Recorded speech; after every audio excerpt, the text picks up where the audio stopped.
My name is Jessica Picarazzi, and I live on our little family farm in Texas. I have over 16 years in education, and I found 2 years ago that I absolutely love being a virtual teacher, something that I never even thought would exist, but I was lucky enough to be my school's grade level virtual teacher 2 years ago, and I actually volunteered for the job, and I found that I loved it. It was really difficult because there were no standards or anything, so I was just kind of reinventing the wheel with it, but I had a huge class and I loved it. And so I'm currently a second grade teacher, and so the lesson that I have designed for you today is a lesson that I actually came up with back in 2008, I think. So I came up with it a while ago to teach inferencing, because inferencing is kind of a difficult skill for some of our younger minds to kind of comprehend and grasp. And so I came up with this really fun lesson a long time ago, like way before all the social media and Pinterest boards and everything. I'm sure maybe it's out there somewhere, but this was something that I kind of was inspired to do a while ago, and I think it's really fun. It shocks the kids every year. They're always just aghast when I tell them what we're doing in class that day, but they always learn inferencing, and my students always leave at the end of the school year making great inferences and knowing that that's a skill. So the TEK that we're covering today is 2.6F, which is to make inferences and use evidence to show your understanding. And it is an English language arts TEK, an ELR lesson, and it's for second grade, which is the grade that I currently teach, but I think it could be easily adapted to any grade level. And I guess let's get started. Hey, good morning, class. How are y'all today? Did you have a good weekend? Yeah? Cool, me too. So something really interesting happened to me this weekend, and I can't wait to share it with you guys because it's actually kind of a little mystery, and I know that you guys can maybe help me figure it out and figure out what's going on. So you know, I live on a farm that's kind of out in the country, and so there aren't a lot of people around. It's really unusual to see people out there. And so there's our house, and then a little ways down the road there's another house, and they have a big driveway, but nobody lives in that house. And so it's always really dark and quiet, and you know, we just kind of watch over it to make sure that everything's going okay over there, but nobody lives there. And so anyway, it was Friday, we went home. It was just kind of a normal day, and you know, we had family movie night on Friday, and then we went to bed. And then when I woke up on Saturday morning, I went outside to walk my dog, and guess what? There was a car in the house's driveway. There was a car there in the house where nobody lived. And so I got all excited, and I thought, oh my gosh, we have neighbors. Somebody has moved in. And so I ran back in the house. I was so excited that somebody new has moved next to me. I'm gonna have a new friend. I'm really excited. And so I started thinking all day, okay, it's early in the morning. They're probably still sleeping. So I'll just wait until they come out, and then I'll go over and introduce myself, and you know, we'll make friends. And so I waited all day long for them, and I kept kind of like peeking out my window. Every time I would take my dog out, I would go out there and look. You know, I'd go in the back to check on our goats and our chickens and stuff, and I'd look over there, and the car was always there, but all the lights were off, all the curtains and the windows were closed. You couldn't see anything in the house. Nobody ever went in, and nobody ever came out. And so on Saturday night, when I went to bed, I was thinking, gosh, you know, that's really strange because there's a car there, but it just doesn't seem like there are any people there. So, you know, maybe, I don't know, maybe they were just tired from moving in, and so they were resting. And so I went to bed, and I thought, okay, I'm gonna try again on Sunday. And so Sunday rolled along, which was yesterday, and I got up, and I peeked out the window, and the car was still there, but I still didn't see anybody, and the house was still dark. And so I thought, okay, well, you know what, like, I'm gonna make them some cookies. And so I'm gonna make some cookies, I'll bring them over there, I'll ring the doorbell, and then they'll answer the door, and then I can introduce myself and we can make friends. And so I spent all morning and lunchtime and everything. I made them my favorite chocolate chip cookies, and then also some peanut butter cookies, just in case they didn't like chocolate, you know, who knows. So I made them these cookies, and I walked over there, and I rang the doorbell, and guess what happened? Nobody answered.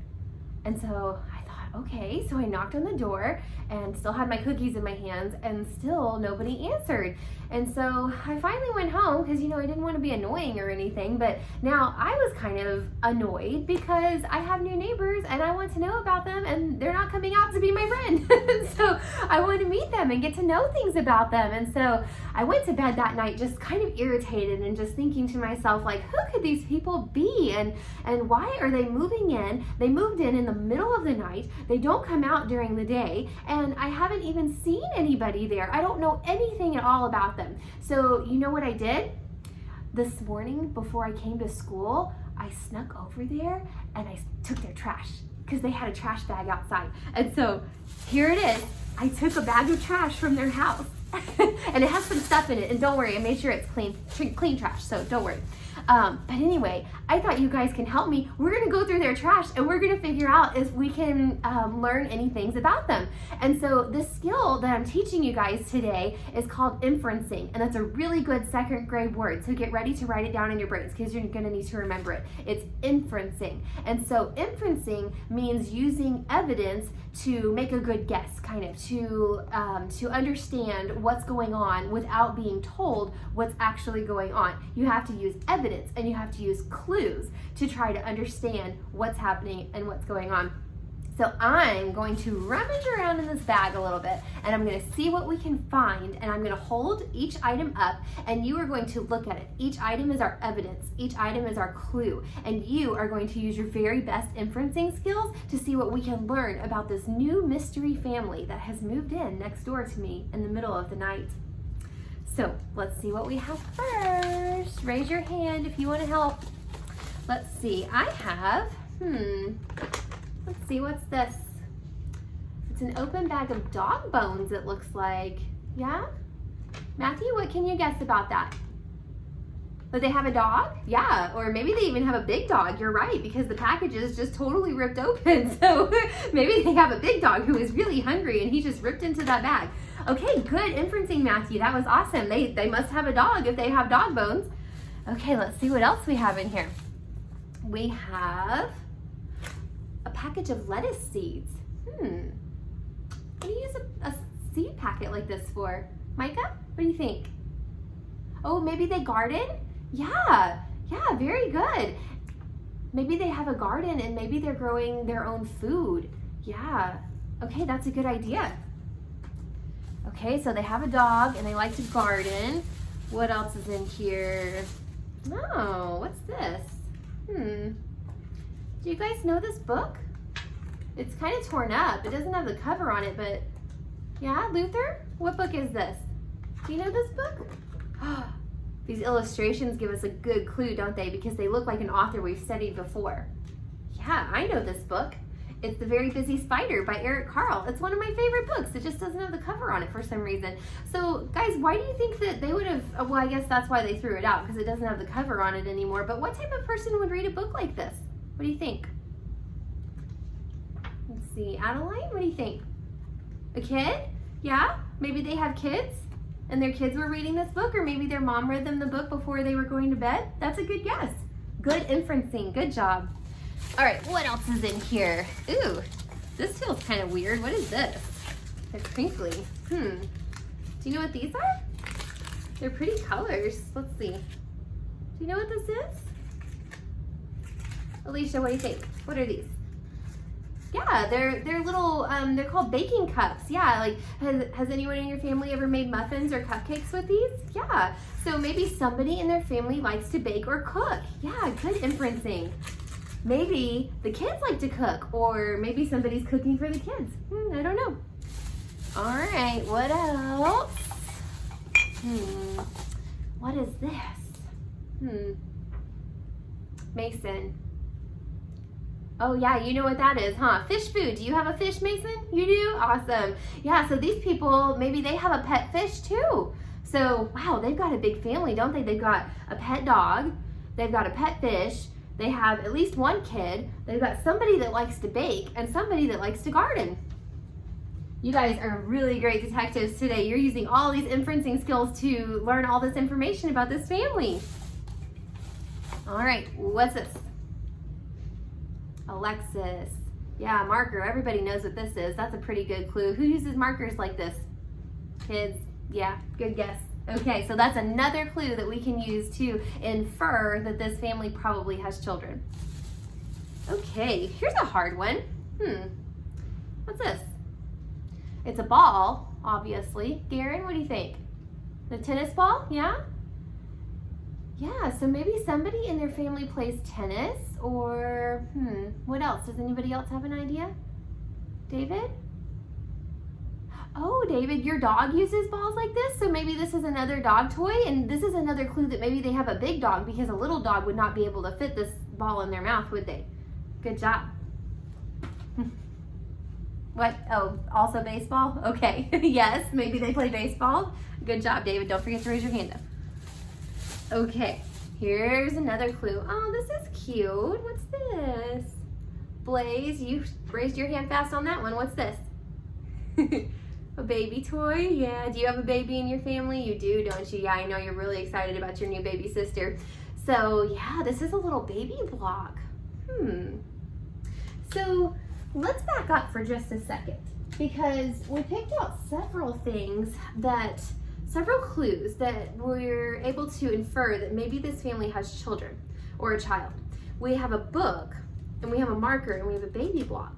But do all three of these things point towards the same age of child, or do they maybe suggest that we have different ages of children? Because the book could kind of go either way, because an adult or even a big brother or big sister could read this book to a baby, and the baby could use this block, but would a baby use a marker, guys? No, probably not. Yep, probably not. So maybe they have more than one child in their family. Yeah, you think they have 4 kids in their family? Okay, Gage, that's a good guess. So yeah, maybe they have a baby and they have an older child. That's a really good inferencing, Gage, thanks. Okay, there's still some more stuff in here. Not much, but a little bit more. Here's a big, well-loved book. What's this?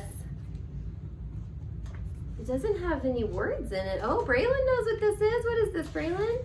A piano book. Yes, yeah. So somebody in their family must play the piano, or right, yes, Braylon, maybe they take piano lessons. Very good. Does this help you infer that maybe the child is an older child or a baby? What do you think? Older? Yeah, I think so too, because the baby's probably not taking piano lessons yet, but maybe. That would be a really interesting neighbor, wouldn't they? All right, what else is in here? Oh, what's this? Baby lotion. Levi, use those inferencing skills. What would baby lotion be used for? Probably a baby. Okay. Smells good too. They have a good smelling baby. All right. 2 more things in here, I think. What's this? A coffee mug or something. And it says on it, Rockport, Texas. Oh, okay. Zavon and Brianna both want to answer this one. What do you think about this, Zavon? What do you think? Maybe somebody in the family drinks coffee, or maybe tea? Kind of smells like tea. Yeah, or hot chocolate. Yeah, you're right about that. Okay. And then Rockport, Texas, does that give us another clue too? Is that more evidence that we can use for our inferencing? Yeah, Jaden, you're right. Maybe they went on vacation there. That's a great idea. Great inferencing. Okay, last thing. So let's see what our final clue is. Oh, this is Neosporin. Do you guys use this at home? Do you know what it's for? Elijah? Yeah, okay. You're right. Yeah, if somebody gets hurt, sometimes they put this on a little owie that they have to make sure that it doesn't get infected. So that's a good clue too, that maybe somebody in the family got hurt recently. That's not good. I hope they're okay, but maybe they just had, you're right, Elijah. Maybe he just skinned his knee or something, and he's all better, or she. Very good. Okay. So you guys, you did a really good job. You helped me use our inferencing skills and look at all of that evidence to see what we could learn about the family who moved in. So let me tell you a big clue. You ready? You guys are all smiling, so I think you figured it out already. But just in case you haven't guessed already, this story is a little made up story that I made up just for you. Of course, I didn't really take anybody's trash except my own. And so all of these things are actually from my family, which I think some of you guessed already. And there really is somebody who lives next door to me. We have a lovely neighbor. Her name is Miss Mary, and I would never take her trash. Don't ever take anyone's trash, guys. But we were playing this game because inferencing is a really important ability for you to have, and it's a skill that you need to have to be a great reader. You guys are all really great readers, and inferencing is going to make you even a stronger reader, because what inferencing does is it allows you to get information when it's not always right there in front of you. Because a book, when you're reading, it doesn't always tell you exactly what is going on. Sometimes you have to read between the lines a little bit, which means use your inferencing skills. You have to try to figure out what's going on without actually reading what's going on. So let's do a really quick example with that, and I'm going to use Micah again. All right, so pretend like we're reading, and we read the sentence and it said, Micah's stomach growled and he asked his mom for a snack. Micah, what do you think that would mean if your stomach was growling and you asked your mom for a snack? Yeah, that you're hungry. Exactly. That's another way that you use your inferencing skills, is because did we actually come out and say Micah is hungry? No. We said Micah's stomach growled and he asked his mom for a snack. So we can infer from that sentence that Micah's hungry. Let's do another one with Luther. So Luther grabbed an umbrella, put on a jacket, and put on his rubber boots. What can we infer about that situation? Right. Maybe it's raining outside. Yeah, because he needs an umbrella, he needs a jacket, and he needs rubber boots. It's probably raining or having some sort of bad weather. So again, guys, that's your inferencing skill that you're using, because you need your umbrella, you get your jacket, you have your rubber boots. It said all of those things, it just didn't say Luther saw it was raining outside. And so that's where your inferencing comes into play. So next time you're reading, see what inferences you can make and write them down to share with me the next time that we meet. Great job today. So thanks for watching my mini lesson. That was a lot of fun to do. Again, that really is one of my favorite lessons. It's just, it always makes the kids laugh and it makes me laugh too. So every year that I do this lesson, I also did this lesson virtually.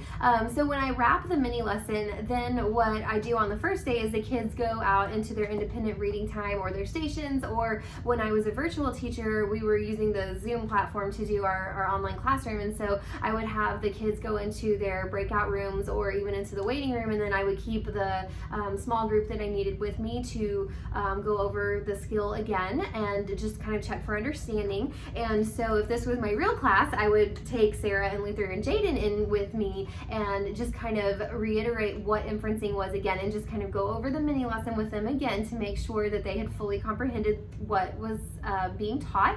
And then I would have a pre-selected book that I would be showing them on the screen, and or if this was virtual, if this was in person, we'd have it in front of us obviously, but I would go over inferencing with them in different situations. And so we'd go through the sentences, we would read them, we'd practice our reading comprehension, and then we would see what we can infer from the pictures and from the words that they were reading in the book based on what their reading level is. And so by doing that with each of the small groups and also one-on-one sometimes with the students that need it too, that gives me the feedback and the data that I need to see which students have fully mastered the inferencing skill and which students I need to go over it with again. But I'm definitely not just done after one day. What I usually do with this particular lesson is that's our first day, and then on our second day when we come back, I have more bags, and this time we do sort of a career inferencing thing. And on this project I have several different bags, and in each bag I have placed items that the students can draw them out and then use their inferencing skills to try to figure out what job or career that person has. And so for example, I might have a book that, or a bag that has a cookbook and measuring spoons and a whisk and a mixing bowl and just things like that, and then the students can use those items to infer that maybe that person is a chef or a baker. And I have several of those bags, and I put the students into groups to work together together to try to come up with their inferencing and their solution all on their own, and I can walk around the room during that time and just kind of get feedback and collect data that way. So that's another way that I can kind of informally assess their understanding of the topic. And I did also do that virtually as well, because I would set up the assignment to sort of be like virtual bags, and then I would put them into their breakout room, and they would look through the assignment, and then we would come back and discuss together as a small group. And then when they were done with that, then again, I would have small groups at my table, and we would continue that skill into our small reading groups. And then on the third day, to really a little bit more formally assess if they had mastered the skill or not, we would kind of play our own version of Guess Who, and I would turn the tables on them a little bit. And so the students would actually have to write or draw if some of them were not able to write yet, and they would have to come up with something or someone in their mind, and then they would write down or draw the clues, and then they presented it to the class or to me, and then we would have to be the ones to use our inferencing skills and to guess what they were thinking of. And so that was a really good way to formally assess their understanding, because I could see, if their ideas and their topics were kind of all over the place, or if they were really able to focus it in on one subject and help us, give us clues and evidence that we could really use to inference exactly what they were thinking of. So that's my lesson. I hope you enjoyed it, and I had a lot of fun making this video. So again, before I go, I just wanted to say thank you so very much for this opportunity. That I just think virtual learning is so much fun, and hope to hear from you soon. So thanks, and have a great day. Bye-bye.